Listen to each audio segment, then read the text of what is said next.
Caligula. The name alone evokes images of tyranny and depravity. Rome's most infamous emperor, remembered for his cruelty and madness. How did Gaius Julius Caesar Germanicus become the monster history recalls? His brief reign left a lasting mark on Rome, filled with excess, horror, and left an indelible mark on the Roman psyche. This is the story of Caligula, the mad emperor of Rome. Gaius, later known as Caligula, was born into Rome's most powerful family, the Julio-Claudians, who descended from Julius Caesar himself. His nickname, Caligula, stems from an ironic tenderness in his childhood. As a boy, he accompanied his father, Germanicus, on military campaigns, dressed in a miniature version of a soldier's armor, including caligae or military sandals. The soldiers named him Caligula, meaning little boot in Latin, a term of endearment reflecting his early exposure to military life. However, the name would later become more sinister due to his notorious reputation as an emperor. Caligula's father, Germanicus, was a beloved general, rumored to be favored by the emperor Tiberius. His mother, Agrippina the Elder, was a woman of fierce ambition and unwavering loyalty to her children. Tragedy struck early in Caligula's life. His father died under suspicious circumstances, likely poisoned by a rival. Agrippina, convinced of foul play, openly accused Tiberius of orchestrating Germanicus's death. This act of defiance had dire consequences. Tiberius, a paranoid and ruthless ruler, stripped Agrippina of her status and exiled her and her children. Caligula, barely a teenager, witnessed his family torn apart by the machinations of power. He saw his mother and brothers persecuted and imprisoned, their lives brutally cut short. These early experiences left an indelible mark on the young Caligula, instilling in him a deep mistrust of the world and a thirst for power. Caligula himself was taken to the island of Capri, where he witnessed firsthand the cruelty and debauchery of his uncle Tiberius. Imagine growing up in an environment where perversion and brutality were the norms. When Tiberius died in 37 AD, the Roman Empire breathed a collective sigh of relief. His reign, marked by paranoia and executions, had been a dark chapter in Roman history. Caligula, the last surviving son of Germanicus, was proclaimed emperor at the young age of 24. Initially, Caligula's ascension was met with widespread celebration. The people saw in him a return to the golden days of Augustus, a chance for a more prosperous and just Rome. Caligula, acutely aware of the public sentiment, played the part of the benevolent ruler. He recalled exiles, restored damaged reputations, and even staged lavish games and spectacles, showering the populace with gifts and entertainment. For a brief, shining moment, hope blossomed in Rome. Caligula appeared to be the emperor they had longed for, a stark contrast to the tyranny of Tiberius. But this glimmer of hope was all too fleeting. Beneath the surface of the charming young emperor lurked a darkness that would soon consume him, plunging Rome into a nightmare of unimaginable proportions. The promising young emperor who had ascended the throne began to unravel. Whether due to illness, madness, or the corrupting influence of absolute power, Caligula underwent a chilling transformation. Gone was the charming, generous leader, replaced by a cruel and erratic tyrant. Stories of Caligula's bizarre and disturbing behavior spread like wildfire through the empire.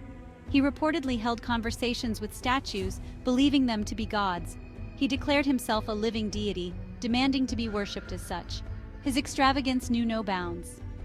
If you're fascinated by history, make sure to subscribe to our channel and hit the notification bell for more intriguing stories. He lavished his horse Incitatus with unimaginable luxury, even attempting to appoint him as a senator. Caligula's cruelty became legendary. He delighted in humiliation and torture, often inflicting pain for his own amusement. He is said to have had people executed for the most trivial of offenses, sometimes merely for looking at him the wrong way. Caligula had several homosexual relationships, notably with the patrician Valerius Catullus, who publicly admitted to being exhausted by the emperor's sexual demands. He was also attracted to Mnestor, a pantomime actor whom he would impulsively kiss during performances.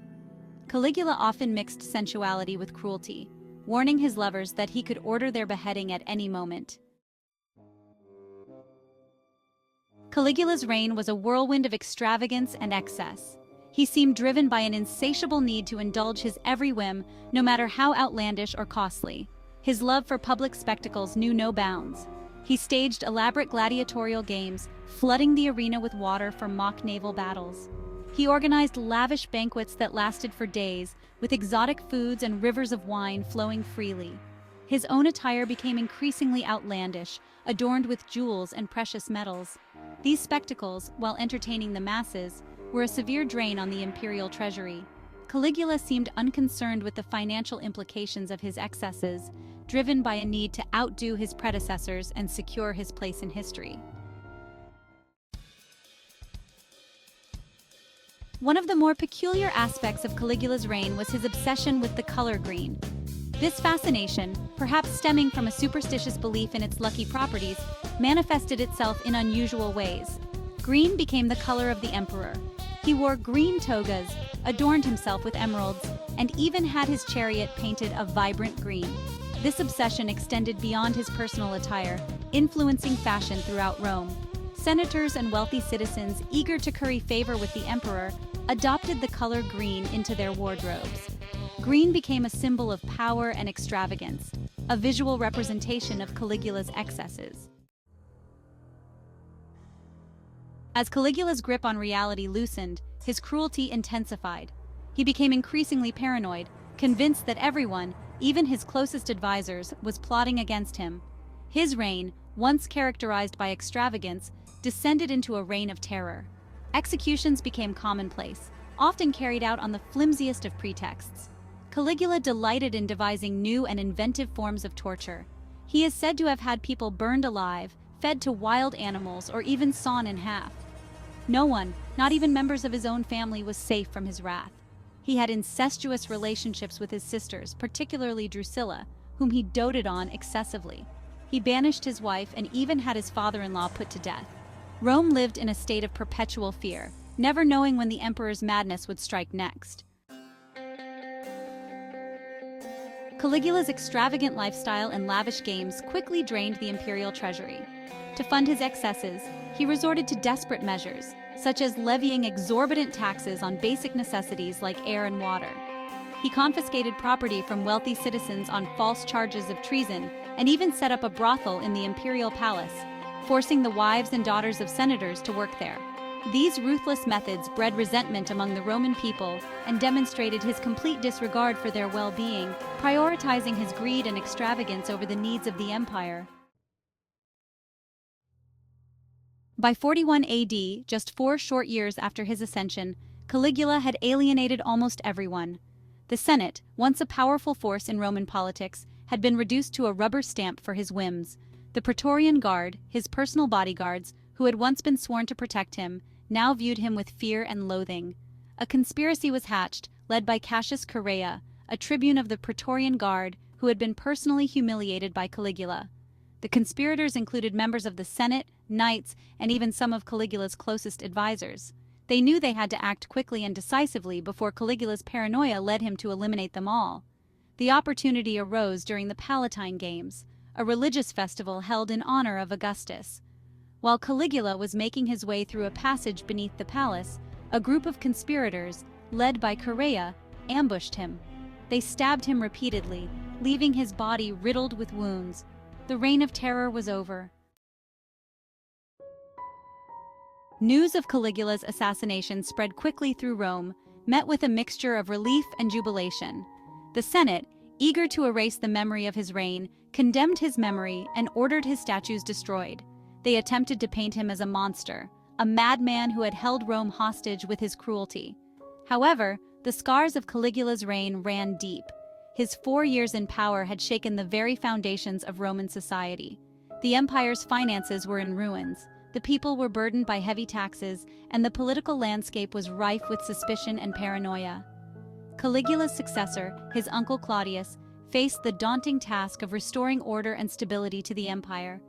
He would spend his reign trying to undo the damage inflicted by his predecessor, attempting to heal the wounds and rebuild trust in the imperial system. Caligula's reign may have been brief, but his impact on history was profound. He became a byword for tyranny, his name synonymous with cruelty, madness, and excess. Whether he was truly mad, driven to insanity by illness, or the corrupting influence of power, remains a subject of debate. Some historians argue that his actions were calculated, a deliberate attempt to terrorize and control the Roman people. Others believe he was a victim of circumstance, a product of a brutal and unforgiving world. Regardless of the reason for his madness, Caligula's story serves as a cautionary tale about the dangers of unchecked power. His reign stands as a reminder that even in the most civilized of societies, darkness can lurk in the hearts of men, and absolute power corrupts absolutely. If you enjoyed this video, don't forget to like and subscribe for more historical insights and stories. Thank you for watching.